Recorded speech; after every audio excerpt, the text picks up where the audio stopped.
So do you give anything free to your customers? G'day, it's Jeff from Fees Gardening Australia. Today I want to talk about what do we give our customers free. We all give something free to our customers. There's a very fine line between giving something for free and wanting to do it, or giving something for free by being taken advantage of by the customer. And I think it's important that you understand that fine line between doing what you want to do and being taken advantage of.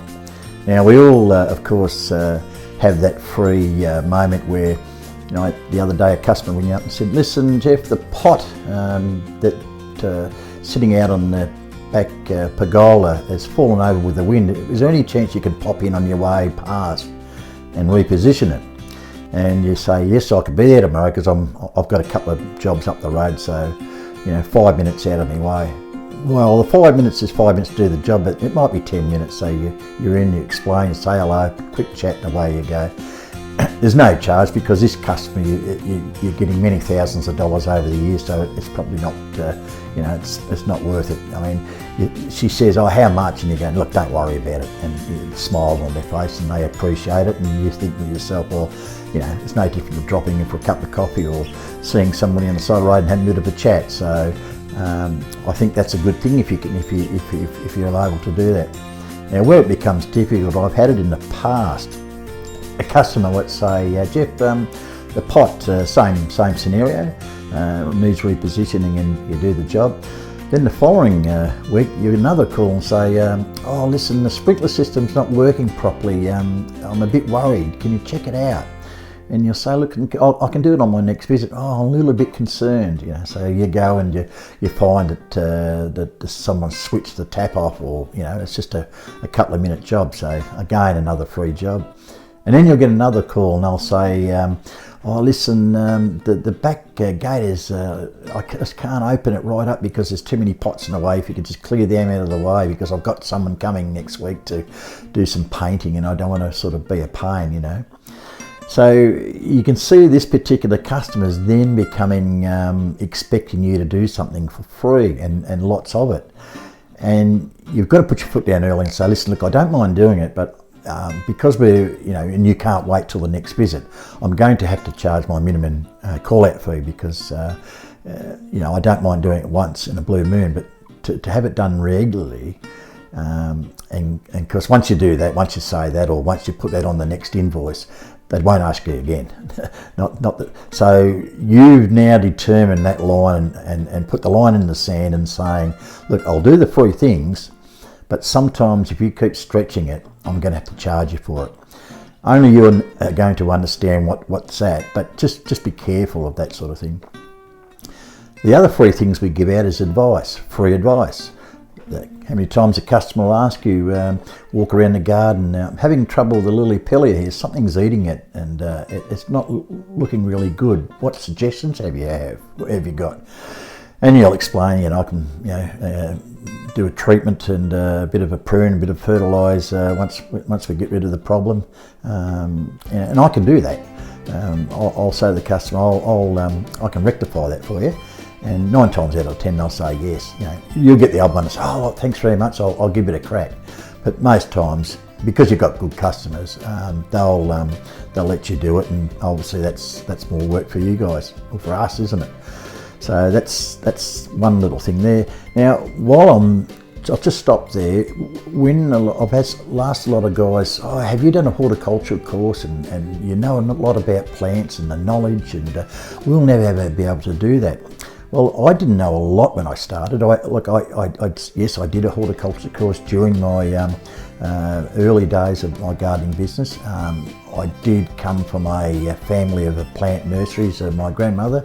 But when you're a kid, you sort of didn't take too much notice of what things are. So what I did is, at every backyard that I came across, I took photos of the trees. I took them home. I researched, looking at when they flower, the best times to prune, how to prune, what to feed, what diseases are they susceptible to. So, in today's age, there's apps on phones that you can take a snapshot of the plant. It'll come up with a name, it'll come up with all the characteristics about the plant, and you can take that away and study it up. So after a while, after a couple of years, you'll become proficient when a customer says, oh, now, when you're doing a quote, for example, customers are really impressed when you walk around the backyard and they'll say, oh, now that tree over there, and you go, oh yes, the lily pilly, or that one over there, or that's rhododendron or azalea. Like, you'll know those plants after a while, because generally I found in most of the properties, the plants become common. So you'll come up with a dozen or 15, 20 different types of plants, because there's not too many more other than the traditional gardeners will go for the exotic type ones. But generally, if you study those up, you'll find yourself in a good position. So something to think about. Back to the freebies again. Now, there's a lot of guys on YouTube I see that knock on the door and knock down large bushes and high grass and do the edges and make the place look good, and say to people, oh, this is free, this is for you. And of course, here I'll tell you his motive is, they say, look, do you mind if I film this? And then they put that on YouTube. And look, smart guys, genius, and some do say they do it because they do get financial reward through YouTube, through sponsorship, and they make a living out of it. And I've got not a problem with that. Now, sometimes we had, like, you may have done it yourself, I've done it in the past.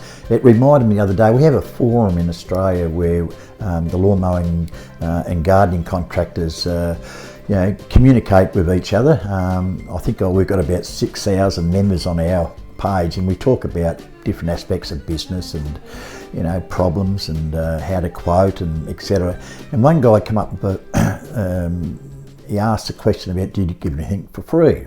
And hence this is reminding me why I did the video. He said that he did this place the other day for this old lady. Took him 2 days, cleaned it from top to bottom, weeded, mowed and pruned, and said to the lady, no charge. And she was just so overwhelmed, and he did it out of the goodness of his heart. He never filmed it, he never put it on YouTube, and he only mentioned it on this forum just as a sidebar. And I thought that was just fantastic. And look, I've done it in the past. I saw a person that wasn't in very good health, and I did the job, and it was the reward that I got just by the smile on their face saying, listen, no charge please, I don't want to take any money, I just hope that you get better soon. That's all the reward I want to see. And they felt really good about it, and gee, you know what, I felt so much better. I felt better than even taking money. It's a really good feeling. Look, you can't do it every day. Just try it once in a blue moon, and it's amazing how good you will feel. You've got to pick the right person, of course, but that's great.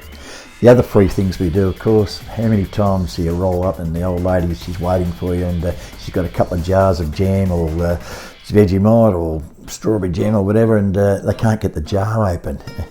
And you open up the jar for them, or they might want the odd light bulb changed, and you just do that. You do that free. You just do that out of goodness heart. It's somebody's mother, it's somebody's grandmother, and I don't think it hurts. I mean, it's just seconds out of your time when you're there, because they're waiting. They don't see many people, and their kids may be busy or not close by, and they do rely on you sometimes. But that's another good feeling when you can do that too. All right, now as I said, just to wrap this up, just define between the free of that fine line of to your advantage and not being taken advantage of. Okay, so thanks very much for your support. Please subscribe if you haven't, and we'll see you on the next video. Bye.